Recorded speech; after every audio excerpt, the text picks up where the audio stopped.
Hello दोस्तों, नमस्कार, सत श्री अकाल, आदाब, जोहार। तो आज के इस वीडियो में हम जानेंगे झारखंड के सभी जिलों के तमाम छोटी बड़ी खबरों को। अगर अभी तक आपने इस चैनल को सब्सक्राइब नहीं किए हैं तो कर लीजिए हर रोज झारखंड की तमाम छोटी बड़ी खबरों को जानने के लिए। तो चलिए नजर डालते हैं आज के खबरों पर। 21 से 27 सितंबर तक झारखंड में अलर्ट। पुलिस मुख्यालय ने सभी एसपी को लिखा पत्र। जानिए क्या है वजह। नक्सली संगठन भाकपा माओवादी 21 सितंबर से 27 सितंबर तक स्थापना सप्ताह मनाएंगे। ऐसे में पूरे झारखंड पुलिस ने अलर्ट जारी किया है। नक्सली संगठन के स्थापना सप्ताह के दौरान बड़ी नक्सली वारदात की आशंका को देखते हुए यह अलर्ट जारी किया गया है। नक्सलियों के स्थापना सप्ताह को लेकर पुलिस मुख्यालय की ओर से पूरे झारखंड में अलर्ट जारी किया गया है। खासकर झारखंड के वैसे जिले जहां नक्सलियों का प्रभाव ज्यादा है वहां विशेष सतर्कता बरतने के निर्देश दिए गए हैं। इस संबंध में पुलिस मुख्यालय की ओर से सभी जिलों के एसएसपी, एसपी को पत्र भी लिखा गया है। पत्र में सभी जिलों के एसपी को निर्देश दिया गया है कि सुरक्षा के लिहाज से सभी सुरक्षा कैंपों को विशेष अलर्ट पर रखा जाए। साथ ही वहां तैनात कर्मियों को भी सुरक्षा संबंधी निर्देश दिए गए हैं। सीआरपीएफ, एसएसबी, जैप, आईआरबी समेत सभी सुरक्षा बलों को भी संभावित नक्सल हमलों को लेकर जानकारी देने का निर्देश जिलों के एसपी को दिया गया है। मुख्यालय के निर्देश में स्पष्ट किया गया है कि नक्सल प्रभाव वाले इलाकों में सुरक्षा कर्मियों का मूवमेंट ऑपरेशनल कामों के लिए ही होगा। कैंप आने जाने के रास्तों में भी आईडी जांच की जाएगी। नेशनल हाईवे और अन्य प्रमुख रास्तों को माओवादी प्रभाव के लिहाज से मैपिंग की जाएगी। उसके बाद उन रास्तों पर वाहनों की आवाजाही होगी।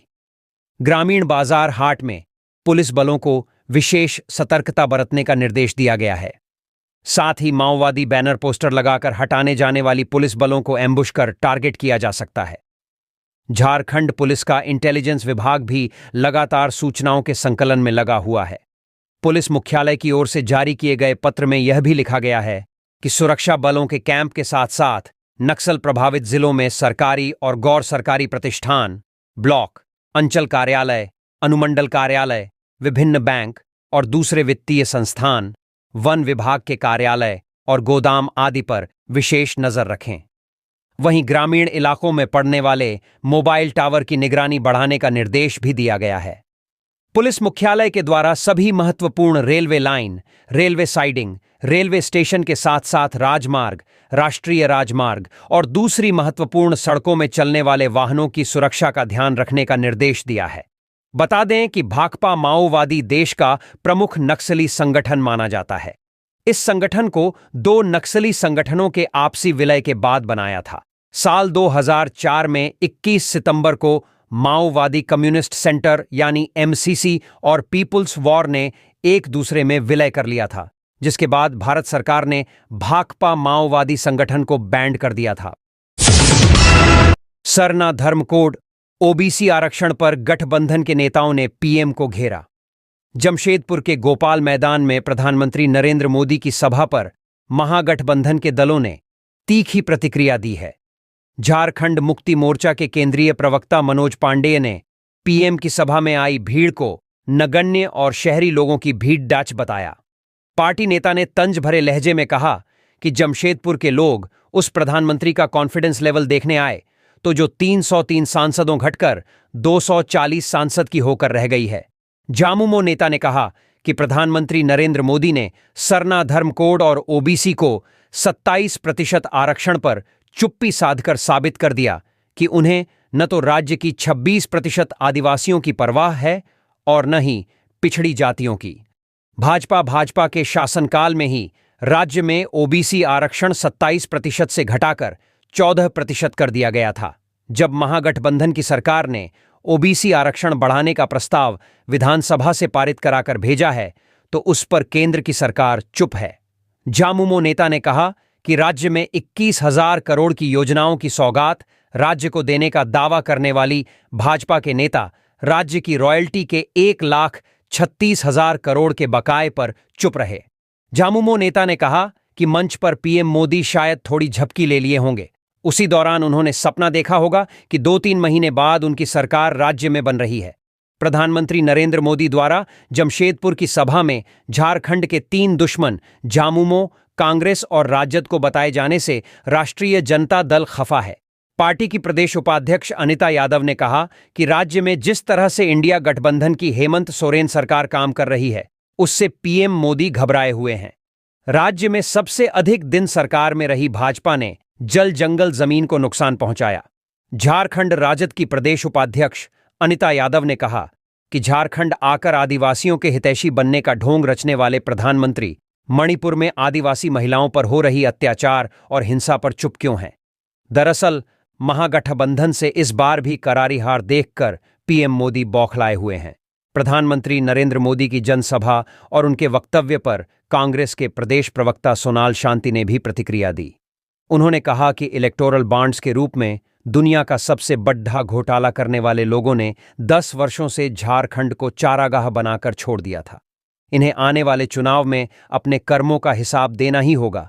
राज्य की जनता इसके लिए तैयार बैठी है। प्रधानमंत्री पर इंडिया गठबंधन के दलों द्वारा दिए जा रहे तीखी प्रतिक्रिया का जवाब प्रदेश भाजपा ने दिया है। पार्टी के प्रदेश प्रवक्ता विजय चौरसिया ने कहा कि दरअसल पीएम में आज जमशेदपुर के मंच से इंडिया गठबंधन के दलों की दुखती रग पर हाथ रख दिया था।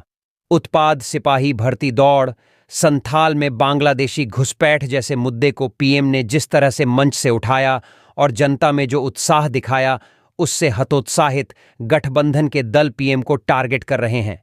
सरना धर्म कोड हो या ओबीसी आरक्षण को 27% करने का मुद्दा, समय आने पर अपनी ठोस नीतियों के साथ इन मुद्दों को जनता के बीच रखेगी।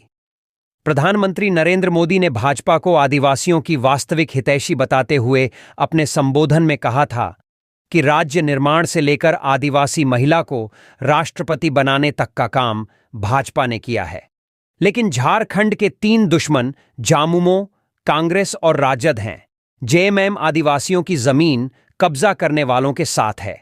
आज राज्य में घुसपैठ बड़ा मुद्दा है और संथाल कोल्हान में बांग्लादेशी और रोहिंग्या सबसे बड़ा खतरा के रूप में सामने है।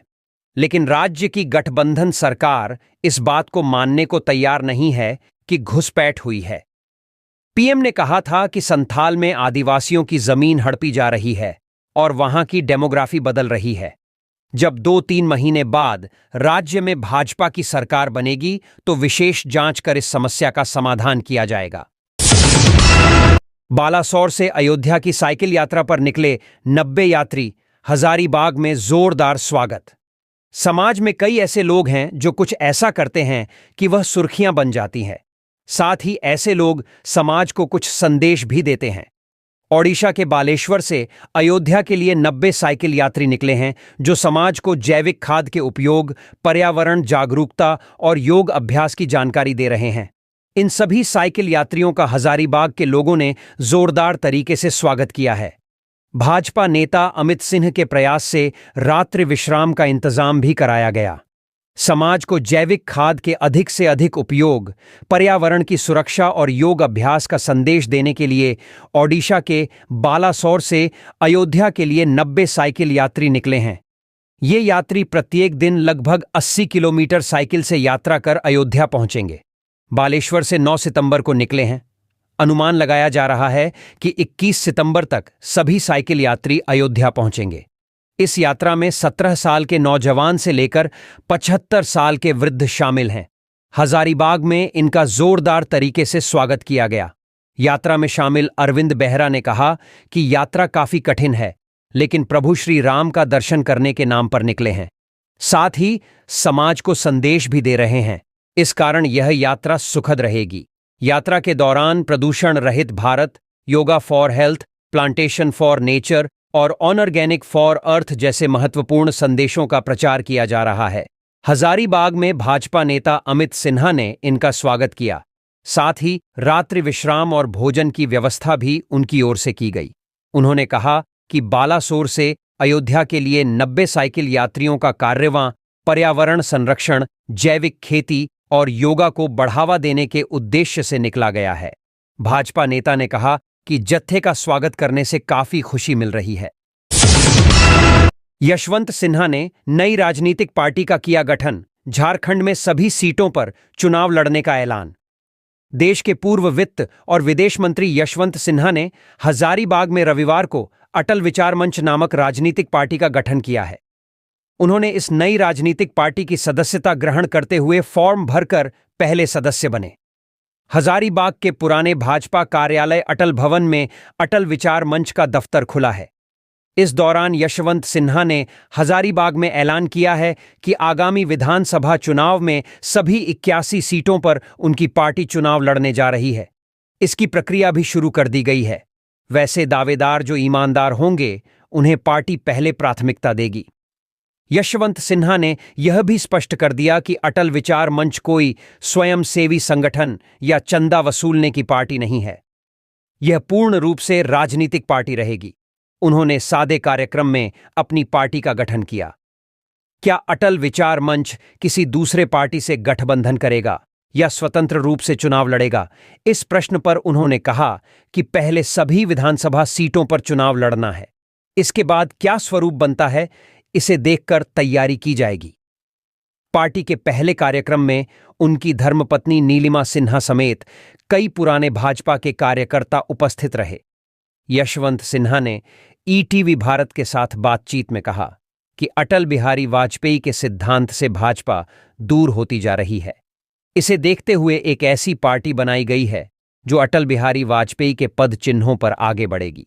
उन्होंने कहा कि भारतीय जनता पार्टी से अब लोगों का विश्वास उठता जा रहा है। यही कारण है कि यह सरकार इस लोकसभा चुनाव में बहुमत का आंकड़ा भी पार कर नहीं पाई और 240 पर सिमट गई। इस दौरान यशवंत सिन्हा ने कई ऐसे उदाहरण भी दिए जो अटल बिहारी वाजपेयी से संबंधित थे। उन्होंने कहा कि भाजपा का सिद्धांत अब अटल जी के विचारों से मेल नहीं खाता है। जिस तरह से कांग्रेस महात्मा गांधी को भूल रही है, उसी तरह भाजपा ने भी अटल बिहारी वाजपेयी को भुला दिया है। भारत रत्न देने से सिर्फ सम्मान नहीं मिलता। उन्होंने प्रधानमंत्री नरेंद्र मोदी के झारखंड दौरे पर निशाना साधते हुए कहा कि उन्होंने मंच से कहा कि झारखंड के 3 दुश्मन हैं, जेएमएम, कांग्रेस और आरजेडी। पीएम के इस बयान पर उन्होंने आपत्ति जताई है। उन्होंने कहा कि मैं कांग्रेस, आरजेडी या फिर जेएमएम की वकालत नहीं करता हूं, लेकिन क्या एक प्रधानमंत्री को मंच से यह बात नहीं कहना चाहिए? वह दुश्मन की जगह प्रतिद्वंदी शब्द का उपयोग कर सकते थे। यशवंत सिन्हा ने कहा कि यह लोकतंत्र के लिए सही नहीं है। उन्होंने सवालिया लहजे में कहा कि क्या अटल जी जीवित रहते तो क्या वह अपने प्रतिद्वंद्वी को दुश्मन कहते? यही अंतर अटल बिहारी वाजपेयी और नरेंद्र मोदी में है। उन्होंने कहा कि विपक्ष अगर मजबूत नहीं हो तो लोकतंत्र कमजोर हो जाता है। विपक्ष को जितना स्थान मिलना सरकार में मिलना चाहिए, वह अब नहीं मिल पा रहा है। अब समय आ गया है संकल्प लेने का कि भारत के लोकतंत्र को उसी तरह से चलाना होगा जिस तरह से अटल बिहारी वाजपेयी चलाते थे। उन्होंने कहा कि प्रधानमंत्री ग्राम सड़क योजना, आवास योजना समेत कई ऐसे योजना की शुरुआत अटल बिहारी वाजपेयी ने की थी जो आज तक चल रही है। यह उनकी दूरदर्शिता को दर्शाता है। उन्होंने प्रधानमंत्री नरेंद्र मोदी पर निशाना साधते हुए कहा कि 10 साल मोदी सरकार की हो चुकी है। तीसरे कार्यकाल की शुरुआत हो चुकी है। अमेरिका में 2 बार से अधिक कोई प्रधानमंत्री नहीं बन सकता, लेकिन हमारे यहां कोई व्यवस्था नहीं है। वर्तमान सरकार पर उन्होंने कहा कि यह 2 बैसाखी पर चल रही है और जिस दिन बैसाखी अलग हुई, सरकार गिर जाएगी। यशवंत सिन्हा ने कहा कि हरियाणा और जम्मू कश्मीर में विधानसभा चुनाव होने हैं। इसके बाद महाराष्ट्र और झारखंड, फिर बिहार में चुनाव होंगे। अगर हरियाणा, जम्मू कश्मीर और झारखंड में भाजपा चुनाव हारती है तो इसका संदेश देश में क्या जाएगा? भारत सरकार पर सवाल उठेगा। उन्होंने यह भी कहा कि यह सरकार 5 साल चलने वाली नहीं है। 5 साल के अंदर ही केंद्र सरकार गिर जाएगी, फिर से लोकसभा का चुनाव होगा, इस सरकार की छुट्टी हो जाएगी। अभी समय है हिम्मत बांधने की।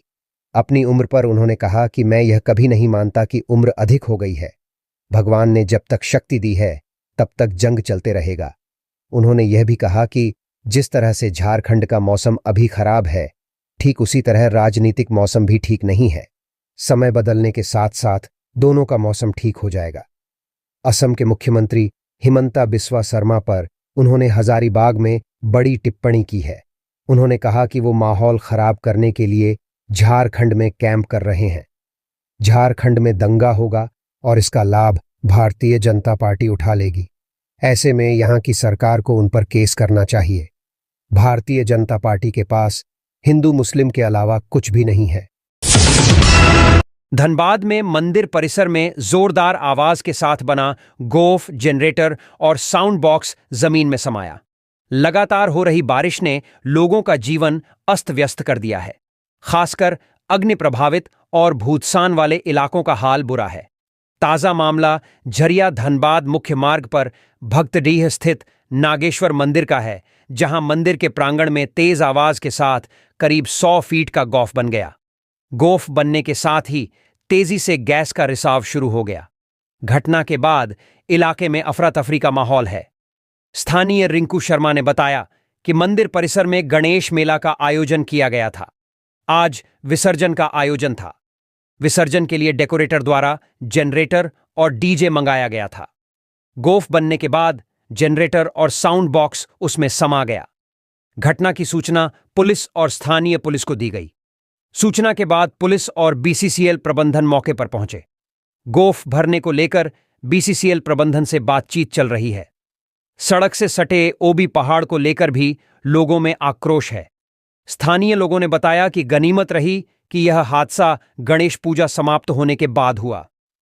अगर पूजा के दौरान ऐसी घटना होती तो बड़ी दुर्घटना से इनकार नहीं किया जा सकता था।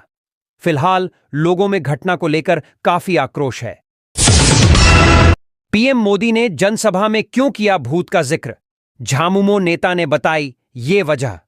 प्रधानमंत्री नरेंद्र मोदी की जमशेदपुर में हुई सभा को झारखंड मुक्ति मोर्चा ने बीजेपी की चुनावी सभा करार देते हुए करारा प्रहार किया है। रांची में झारखंड मुक्ति मोर्चा के केंद्रीय कैंप कार्यालय में रविवार को पार्टी के केंद्रीय महासचिव सुप्रियो भट्टाचार्य ने कहा कि बांग्लादेशी घुसपैठ को लेकर मंच से पीएम मोदी ने गलत बयानबाजी की है। झामुमो नेता सुप्रियो भट्टाचार्य ने कहा कि पीएम मोदी ने मंच से एक पार्टी के भूत को हमारी पार्टी में आ जाने की बात कही। दरअसल ऐसा वह इसलिए बोले क्योंकि आज जमशेदपुर में उनकी सभा में मंच पर एक व्यक्ति को छोड़ बाकी सभी नेता दूसरे दलों से आए हुए भूत ही थे। असम के मुख्यमंत्री, मंच का संचालन कर रही पूर्व सांसद गीता कोड़ा, मंच पर विराजमान बाबूलाल मरांडी, लोकसभा चुनाव हार चुके अर्जुन मुंडा जैसे कई नेता दूसरे पार्टी से भाजपा में गए भूत ही हैं। जेएमएम के केंद्रीय महासचिव सह प्रवक्ता सुप्रियो भट्टाचार्य ने कहा कि प्रधानमंत्री के झारखंड दौरे से हम सबको यह उम्मीद बनी थी कि वह राज्य को कोई बड़ी सौगात देने वाले हैं। झामुमो नेता ने कहा कि झारखंड का 1,36,000 करोड़ रुपए बकाया देने की घोषणा कर देने की भी उम्मीद थी, लेकिन प्रधानमंत्री ने इस पर कोई बात नहीं की। सुप्रियो ने कहा कि प्रधानमंत्री नरेंद्र मोदी ने आज अपने भाषण में डीएमएफटी की बातें की। झामुमो नेता ने कहा कि यह कोई चमत्कार वाली चीज नहीं है। उन्होंने कहा कि जिस भी राज्य में माइंस एंड मिनरल्स है, उन राज्यों को पहले रॉयल्टी आता था। अब उसका नाम बदलकर डिस्ट्रिक्ट माइनिंग फाउंडेशन ट्रस्ट कर दिया गया है। झामुमो नेता ने कहा कि 2022 तक सभी बेघरों को घर देने का वादा कर सत्ता में आई मोदी सरकार ने 2021 के बाद पीएम आवास योजना को ही बंद कर दिया था। इस वजह से हमारी सरकार को अपने संसाधन पर अबुआ आवास की योजना शुरू करनी पड़ी। सुप्रियो भट्टाचार्य ने कहा कि पीएम मोदी आज बुरी तरह से हताश और पराजित दिखे।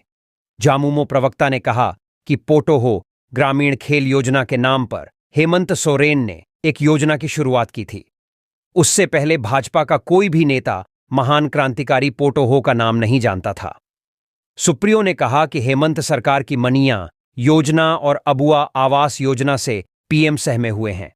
झामुमो नेता ने कहा कि अभी कल ही कुरुक्षेत्र में अपनी पार्टी के लिए चुनावी सभा में पीएम ने देख लिया होगा कि जब 23 विधानसभा उम्मीदवार 5,000 लोगों ही जुटा सकें, तो उनकी स्थिति देख पीएम समझ गए होंगे कि हरियाणा विधानसभा चुनाव में क्या होने वाला है।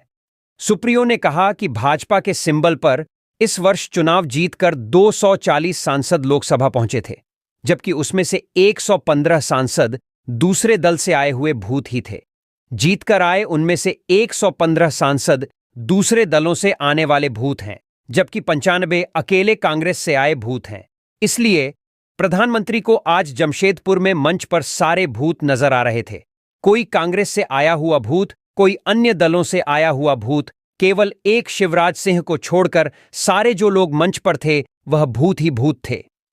वंदे भारत ट्रेन को मध्यम वर्ग के लोगों के लिए सौगात बताने को हास्यास्पद बताते हुए झामुमो नेता ने कहा कि रांची से कोलकाता का किराया जिस वंदे भारत में 2,500 रुपये हों, वह मध्यम वर्ग का कैसे हो सकता है। सुप्रियो भट्टाचार्य ने कहा कि झारखंड में मिले रुपये की याद तो पीएम को है, लेकिन उनके गुजरात वाले दोस्त 16 लाख करोड़ रुपये लेकर भाग गए, वह याद नहीं है। उन्होंने कहा कि भाजपा का सत्ता के नशे का भूत हम लोग ओझा बनकर उतारने का काम करेंगे। प्रधानमंत्री के तौर पर हेमंत सोरेन नरेंद्र मोदी का स्वागत करेंगे, लेकिन झारखंड के मुख्यमंत्री हेमंत सोरेन ही होंगे। उन्होंने कहा कि भाजपा 2024 के विधानसभा चुनाव में सिंगल डिजिट पर आएगी, यह आश्वस्त करता हूं। अमृत ने 5 युवकों को बचाया। जाने 9 घंटे तक बाढ़ में फंसे लड़कों का कैसे हुआ रेस्क्यू। पलामू जिला में सतबरवा थाना क्षेत्र के लेदवा खाड़ में औरंगा नदी की तेज धार में 5 युवक 9 घंटे तक फंसे रहे। इसके बाद में गांव के ही एक अमृत नामक युवक ने बहादुरी दिखाई और खुद 5 युवक का रेस्क्यू किया। इस दौरान पुलिस एवं प्रशासन ने ड्रोन के माध्यम से 5 युवक को मदद पहुंचने की कोशिश की थी, लेकिन यह कोशिश विफल हुई। पलामू के नवाज़ेपुर थाना क्षेत्र के रहने वाले मुकेश परिया नामक युवक सतबरवा के लेदवा खाड़ स्थित अपने बहन के घर आया हुआ था। रविवार की सुबह मुकेश शौच के लिए औरंगा नदी में गया। मुकेश नदी के बीचों बीच पहुंच गया था। इसी बीच नदी में अचानक बाढ़ आ गई थी। बाढ़ के पानी में फंसने के बाद मुकेश ने किसी तरह बहन के परिजनों को इसकी सूचना दी। कई घंटे के मशक्कत के बाद भी ग्रामीण मुकेश को बाहर नहीं निकाल पाए। लेदवा खांड के रहने वाले अमृत कुमार ने हालात को देखते हुए खुद ही उन युवकों को बचाने का फैसला किया। इसके बाद वो नदी में उतरा और तैरकर 5 युवकों के पास पहुंचा। 5 युवक जिस जगह पर फंसे थे उसे जगह से कुछ दूरी पर नदी में पेड़ों की श्रृंखला थी। अमृत ने 5 युवकों का हौसला बढ़ाया और तैरने के तरीके को जानकारी दी। मानव श्रृंखला बनाकर 5 युवक अमृत के साथ तैरकर पेड़ के पास पहुंचते गए। 1 घंटे की कड़ी मेहनत के बाद अमृत के साथ 5 युवक किनारे से सिर्फ 30 फीट की दूरी पर पहुंच चुके थे। इसके बाद में ग्रामीणों की मदद से एक मानव श्रृंखला तैयार की गई और 5 युवकों को नदी से बाहर निकाला गया। सभी की जान बचाने वाले अमृत ने बताया कि सबसे पहले 5 युवक के हौसले को बढ़ाया गया था और तैरने के तरीके को बताया गया। शाम हो रही थी और पानी बढ़ने की उम्मीद थी, खतरा बढ़ सकता था, जिस कारण सभी का रेस्क्यू करना जरूरी था। सभी युवक रविवार सुबह 7 नदी में फंसे थे और शाम के 5 बजे बाहर निकल गए। मुकेश की मदद और भोजन लेकर लेदवा खांड के छोटू कुमार, वीरेंद्र परहिया, अनिल कुमार एवं एक अन्य युवक नदी के बीच धार में गए। सभी जैसे ही मुकेश के पास पहुंचे, अचानक नदी का पानी एक बार फिर से बढ़ गया, जिससे 5 युवक नदी की धार में फंस गए। ग्रामीणों ने पूरे मामले की जानकारी सतबरवा थाना को दी। इसकी जानकारी मिलने के बाद सतबरवा के अंचल अधिकारी कृष्ण मुरारी तिर्की और थाना प्रभारी अनुचित कुमार दलबल के साथ मौके पर पहुंचे और रेस्क्यू की कोशिश की गई। पुलिस एवं प्रशासनिक टीम ने 5 युवकों को बचाने के लिए ड्रोन की मदद ली थी, लेकिन ड्रोन 5 युवकों की मदद करने में नाकाम रही। सतबरवा के थाना प्रभारी अंचित कुमार ने बताया कि हालात को देखते हुए पूरे मामले की जानकारी एनडीआरएफ को दी गई, लेकिन इस बीच गांव के अमृत नामक युवक के साथ मिलकर ग्रामीणों ने अपने स्तर से बाढ़ में फंसे सभी लड़कों का रेस्क्यू किया। हुसैनाबाद का हरही नदी उफान पर, लगातार बारिश से पुल के ऊपर बह रहा पानी। शनिवार रात से लगातार हो रही मूसलाधार बारिश से जिला के हुसैनाबाद अनुमंडल के कई क्षेत्रों में नदियां, नाला और तालाब उफान पर है। हुसैनाबाद शहर स्थित जपला हैदरनगर मुख्य पथ के हरही नदी का पानी पुल के ऊपर से बह रहा है। इससे आने जाने वाले वाहनों को काफी कठिनाई हो रही है। जपला छतरपुर मुख्य मार्ग के चवा चटान गांव के समीप मुख्य पथ पर पानी 2 फीट बढ़ गया है। वहीं इलाके के सभी नदी, नाले व तालाब भर गए हैं। हुसैनाबाद के अनुमंडल पदाधिकारी पीयूष सिन्हा, अनुमंडल पुलिस पदाधिकारी मुकेश कुमार महतो, अंचलाधिकारी पंकज कुमार, प्रखंड विकास पदाधिकारी रोशन कुमार व हुसैनाबाद थाना प्रभारी संजय कुमार यादव विभिन्न माध्यमों से लगातार लोगों को सलाह दे रहे हैं। लोगों को लगातार नदी, नाला और तालाब के नजदीक नहीं जाने की बात कह रही है। अधिकारी ने सोन और कोयल नदी में मछली पकड़ने वाले लोगों को भी नदी में नहीं जाने की हिदायत दी है। भारी बारिश की वजह जगह जगह पेड़ भी गिरे हैं। बारिश से काफी जनजीवन प्रभावित हुआ है। शनिवार की रात हुई मूसलाधार बारिश से हुसैनाबाद की बिजली व्यवस्था को चरमरा दिया है। खंभे के ऊपर पानी की तेज धारा की वजह से उसे उठाना संभव नहीं है। बिजली विभाग के कनीय अभियंता प्रदीप कुमार सिंह ने बताया कि तेज बारिश की वजह 2 खंभे पूरी तरह गिर गए हैं। इससे देवरी, चौकड़ी, मोहम्मदगंज व हुसैनाबाद प्रखंड परिसर के सब स्टेशन से बिजली आपूर्ति बंद रहेगी। इंजीनियर संजय कुमार ने कहा कि पानी का बहाव कम होने पर खंभों को ठीक कराई जाएगी। इसे ठीक कराने में 2 से 3 दिनों का समय लग सकता है। लोगों से धैर्य रखने की बात कही और कहा, विभाग पूरी तत्परता के साथ लगा हुआ है। जितनी जल्दी संभव होगा बिजली चालू करा दी जाएगी। शनिवार की रात से लगातार बिजली बंद रहने से आम लोगों की परेशानी बढ़ गई है। घरों में पानी के साथ साथ इलेक्ट्रॉनिक उपकरण भी बंद हो गए हैं। इलेक्ट्रॉनिक मोबाइल दुकानदार भी परेशान हैं। कांग्रेस के सोशल मीडिया विभाग की बैठक, विधानसभा चुनाव में होगी अहम भूमिका। झारखंड विधानसभा चुनाव के मद्देनजर झारखंड कांग्रेस अपने हर अग्रणी विभाग को चुस्त दुरुस्त करने में जुटी है। एक ओर जहां कांग्रेस के स्क्रीनिंग कमेटी के सदस्य योग्य उम्मीदवारों को पहचानने की प्रक्रिया शुरू कर दी है, वहीं सोशल मीडिया विभाग को भी चुनावी रण क्षेत्र में भाजपा को जवाब देने की रणनीति बनाई जा रही है। रविवार को झारखंड प्रदेश कांग्रेस कार्यालय में सोशल मीडिया विभाग की बैठक हुई, जिसमें सोशल मीडिया के प्रदेश प्रभारी अभय तिवारी, चेयरमैन गजेंद्र सिन्हा की अध्यक्षता में आयोजित की गई। इस बैठक में झारखंड कांग्रेस के प्रदेश अध्यक्ष केशव महतो कमलेश और विधायक दल के नेता सह वित्त मंत्री रामेश्वर उरांव भी उपस्थित रहे। झारखंड प्रदेश कांग्रेस कमेटी के अध्यक्ष केशव महतो कमलेश ने कहा कि झारखंड कांग्रेस की सोशल मीडिया विभाग काफी मजबूत है और आगामी विधानसभा चुनाव को लेकर आज तैयारी बैठक की गई। झारखंड कांग्रेस का सोशल मीडिया आगामी चुनाव में सकारात्मक ऊर्जा के साथ सरकार द्वारा किए जन कल्याणकारी कामों और योजनाओं को जनमानस के बीच रखने और कांग्रेस की विचारधारा को आम जनों तक पहुंचाने में अपनी अहम भूमिका निभाएगी। वहीं सोशल मीडिया विभाग की बैठक के बाद विधायक दल नेता सह मंत्री डॉक्टर रामेश्वर उरांव ने कहा कि कांग्रेस के सोशल मीडिया का काम हमेशा से महत्वपूर्ण रहा है। पिछले लोकसभा चुनाव में भी इसकी महत्वपूर्ण भूमिका रही थी और आगामी विधानसभा चुनाव में भी यह अपने कर्तव्यों का उसी जोश और उत्साह से निर्वहन करेगी।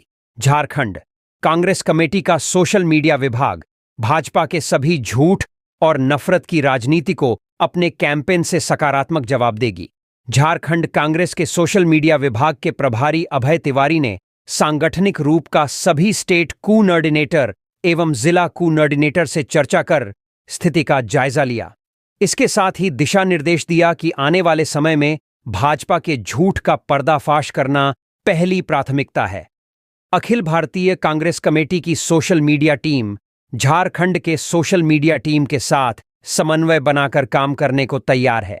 कांग्रेस सोशल मीडिया विभाग के अध्यक्ष गजेंद्र सिंह ने कहा कि झारखंड की सोशल मीडिया टीम आगामी विधानसभा चुनाव को लेकर पूरी तरह तैयार है। हर विधानसभा क्षेत्र में सांगठनिक रूप से पूरी टीम तैयार हो चुकी है। हम सोशल मीडिया के हर प्लेटफॉर्म पर बेहद मजबूत हैं। हम भाजपा के झूठ का लगातार पर्दाफाश कर रहे हैं और इसे आगे जारी रखेंगे। झारखंड में गठबंधन की सरकार द्वारा जनहित में किए गए कार्यों को सोशल मीडिया के माध्यम से लोगों तक पहुंचा रहे हैं। आगामी विधानसभा चुनाव में सोशल मीडिया अहम भूमिका में रहेगी और उसकी पूरी तैयारी हो चुकी है। इस मीटिंग में स्टेट कोऑर्डिनेटर प्रशांत पांडे एवं संजय कुमार तथा सभी जिला के सभी कोऑर्डिनेटर मौके पर मौजूद रहे। सबों ने एक स्वर में कहा कि हमारी विधानसभा चुनाव के मद्देनजर पूरी तैयारी है और हम सरकार द्वारा किए गए जनहित के कार्यों को तथा कांग्रेस की विचारधारा को आम जनमानस तक पहुंचाने के लिए पूरी तरह तैयारी कर चुके हैं। दुमका को मिली वंदे भारत ट्रेन की सौगात। निशिकांत दुबे और नलिन सोरेन दोनों ने पीएम मोदी का जताया आभार। झारखंड की उपराजधानी दुमका में भी वंदे भारत ट्रेन की शुरुआत हो गई। भागलपुर से हावड़ा जाने वाली ट्रेन जो दुमका होकर जाएगी, उस ट्रेन का शुभारंभ किया गया। इसे लेकर दुमका स्टेशन पर एक कार्यक्रम का आयोजन किया गया, जिसमें गोड्डा सांसद निशिकांत दुबे, दुमका सांसद नलिन सोरेन सहित कई जनप्रतिनिधि और रेलवे के अधिकारी मौजूद थे। खास बात यह रही कि सत्ता पक्ष और विपक्ष दोनों ने ही इस एक्सप्रेस ट्रेन के लिए प्रधानमंत्री नरेंद्र मोदी को बधाई दी। उन्होंने कहा कि यह ट्रेन इस क्षेत्र के विकास के लिए मील का पत्थर साबित होगा। ट्रेन के शुभारंभ कार्यक्रम पर पहुंचे जामुमो के दुमका सांसद नलिन सोरेन ने कहा कि इस ट्रेन के लिए हम पीएम और रेल मंत्री को धन्यवाद देते हैं। अब यहां के लोगों को काफी सुविधा होगी। साथ ही उन्होंने यह भी जानकारी दी कि हमने दुमका से लंबी दूरी की कई ट्रेनों की मांग रखी है। खास तौर पर दक्षिण भारत के लिए यहां से ट्रेन चालू हो, क्योंकि काफी संख्या में इस क्षेत्र में ऐसे लोग हैं जो इलाज के लिए दक्षिण भारत जाते हैं। इसके साथ ही नलिन सोरेन ने रेल मंत्री से यह भी आग्रह किया कि वंदे भारत ट्रेन का किराया काफी अधिक है, जो सभी के लिए संभव नहीं है। ऐसे में इस ट्रेन का किराया कम किया जाए। इस मौके पर भाजपा सांसद निशिकांत दुबे ने कहा कि यह दुमका के लिए एक बहुत बड़ी सौगात है, जिसे हमारी सरकार ने दिया है। उन्होंने कहा कि अब काफी कम समय में लोग हावड़ा और भागलपुर की दूरी तय करेंगे। इससे खास तौर पर व्यवसायियों को काफी फायदा होगा। उन्होंने कहा कि कोलकाता के जो लोग बासुकीनाथ देवघर पूजा करने आना चाहते हैं, वे इस ट्रेन से आसानी से एक दिन में पूजा कर लौट सकते हैं। इससे इस क्षेत्र में रोजगार के अवसर बढ़ेंगे और लोगों में खुशहाली आएगी। उन्होंने यह भी जानकारी दी कि बहुत जल्द इस रेल लाइन का दोहरीकरण होगा, जिससे समय की बचत होगी। उन्होंने कहा कि जनता यह भलीभांति जानती है कि यह ट्रेन केंद्र की सरकार की देन है, प्रधानमंत्री मोदी की देन है। उन्होंने यह भी कहा कि इस क्षेत्र के विकास के लिए यह जरूरी है कि लोग राजनीति से ऊपर उठकर एकजुट होकर काम करें। वैसे तो यह मौका वंदे भारत ट्रेन के शुभारंभ का था, पर यहां राजनीति भी काफी हुई। हाल ही में झारखंड मुक्ति मोर्चा छोड़ भाजपा में शामिल हुई सीता सोरेन जब संबोधन के लिए मंच पर आईं, तो उन्होंने इस ट्रेन के लिए पीएम मोदी को धन्यवाद देते हुए कहा कि आज हेमंत सरकार में जनता के हित के कोई काम नहीं हो रहे हैं। चारों तरफ लूट का आलम है। मुख्यमंत्री से लेकर राज्य के मंत्री जेल आना जाना कर रहे हैं। उनके इस संबोधन से कार्यक्रम स्थल पर मौजूद झामुमो कार्यकर्ता भड़क उठे और उन्होंने सीता सोरेन के खिलाफ और हेमंत सोरेन के पक्ष में जमकर नारेबाजी की। अब कल्पवृक्ष नगरी के नाम से जाना जाएगा हजारीबाग। 101 पौधे लगाने का लक्ष्य। 1000 बागों का शहर हजारीबाग अपनी प्राकृतिक सुंदरता के लिए पूरे सूबे में जाना जाता है। हजारीबाग शहर दुर्लभ माने जाने वाले कल्पवृक्ष का शहर बनने जा रहा है। शहर में एक बड़ी मुहिम चल रही है, जिसमें कई पर्यावरणविद एक साथ काम कर रहे हैं। हजारीबाग में बरगद बाबा के नाम से जाने जाने वाले सेवानिवृत्त शिक्षक मनोज कुमार के पहल पर शहर में 101 कल्प वृक्ष लगाने की तैयारी चल रही है। वर्तमान समय में 60 से अधिक कल्प वृक्ष कई सार्वजनिक स्थलों पर लगाए गए हैं। पहले इस बात को गोपनीय रखी गई थी ताकि कहीं उस पौधे की चोरी न हो जाए। हालांकि अब वह पौधे से वृक्ष बनने को तैयार है। कल्प वृक्ष लगाकर उसे पेड़ बनाने की मुहिम 2021 में मेरी धरती मेरी जिम्मेवारी समूह द्वारा शुरू किया गया था। यह शहर के पर्यावरण प्रेमी और पौधा लगाने वाले लोगों का समूह है। अभी तक 57 पौधे लगाए गए हैं, जिनमें से 20 पौधे वृक्ष बन रहे हैं। एक भी पौधा मरा नहीं है। समूह के लोग हर साल लोगों से सहायता लेकर कल्प वृक्ष सहित अन्य पौधे लगाते हैं और उसे संरक्षण देते हैं। हजारीबाग उपायुक्त नैन्सी सहाय भी इस मुहिम की मुरीद है। उन्होंने कहा कि बेहद खुशी की बात है कि अपने शहर में विलुप्त होते कल्पतरु के पौधे लगाए जा रहे हैं। समाहरणालय परिसर में सबसे अधिक पौधे लगाए गए हैं। उन्होंने कहा कि हम सभी की जिम्मेवारी है कि उस पौधे की रक्षा और सेवा करें। इस वृक्ष के साथ सनातन धार्मिक मान्यता जुड़ी है कि इसकी उत्पत्ति समुद्र मंथन के दौरान हुई थी। कामधेनु के साथ कल्प वृक्ष भी समुद्र मंथन से प्राप्त हुआ था। ऐसी मान्यता है कि इस पेड़ के नीचे ध्यान लगाने से मनोकामना पूर्ण होती है। आयुर्वेदिक दवा बनाने में इसके फल और पत्तों का इस्तेमाल किया जाता है। इसके पीछे मान्यता है कि इंद्र भगवान ने इसे सुरकानन में लगाया था। पांडवों ने अज्ञातवास के दौरान अपने तपोबल से उस वृक्ष को धरती पर लाया। हजारीबाग उपायुक्त ने कहा कि यह हम सभी की जिम्मेवारी है कि इस विलुप्त और दुर्लभ प्रजाति की कल्पवृक्ष की रक्षा और सेवा करें। तभी इस शहर की पहचान दूर तलक तक पहुंचेगी। हजारीबाग शहर में पहला कल्पवृक्ष विनोबा भावे विश्वविद्यालय के बॉटनिकल गार्डन में वनस्पति विज्ञान के शिक्षकों ने 15 साल पहले लगाया था। मेरी धरती मेरी जिम्मेवारी समूह ने 2021 में बुढ़वा महादेव तालाब के किनारे 3 पौधों को लगाया। पौधे 14 फीट से ऊंचे हो गए हैं। इसी तरह नए समाहरणालय परिसर में समूह ने सर्वाधिक 35 पौधे लगाए हैं। अन्य पौधे छठ तालाब परिसर, हजारीबाग झील परिसर, हजारीबाग मेडिकल कॉलेज, एसपी आवास के सामने, राजकीय बीएड कॉलेज रोड और निर्मल महतो पार्क के सामने लगाया है। झारखंड में कल्प वृक्षों की संख्या बहुत कम है। रांची में डोरंडा कॉलेज के सामने 2 और जमशेदपुर में एक बड़ा पेड़ चिह्नित है। इस पेड़ का अंग्रेजी नाम बाओबाब और वानस्पतिक नाम एडनसोनिया डिजिटाटा है। कल्प वृक्ष पर सूखा का भी असर नहीं पड़ता है। दरअसल वयस्क पेड़ अपने तने में काफी मात्रा में पानी जमा कर लेता है। वयस्क पेड़ को 1 लाख लीटर पानी जमा करने की क्षमता है, जो सूखा में काम आता है। नवंबर से मार्च तक पेड़ अपने सारे पत्ते गिराकर पानी की बचत करता है। विभावी से रिटायर्ड बोटानिस्ट डॉक्टर पीके मिश्रा के अनुसार पेड़ की औसत आयु 3000 साल है। इससे भी ज्यादा दिनों तक पेड़ जीवित रहता है। समूह में बुढ़वा महादेव परिसर में पौधरोपण के लिए 3 पौधा बेंगलुरु से लाया गया था। उसके बाद समूह के सदस्य रतन कुमार ने रांची के पेड़ से फल संग्रह किया और नर्सरी में पौधा तैयार करने लगे। इस साल हजारीबाग की नर्सरी में ही डोरंडा से लाए गए बीज से पौधा तैयार किया गया। तो ये थी आज की कुछ मुख्य बड़ी खबरें। जुड़े रहे इस चैनल के साथ। ऐसे ही आपको इस चैनल के माध्यम से झारखंड की तमाम छोटी बड़ी खबरों का अपडेट मिलता रहेगा। अब हमको इजाजत दीजिए। जोहार।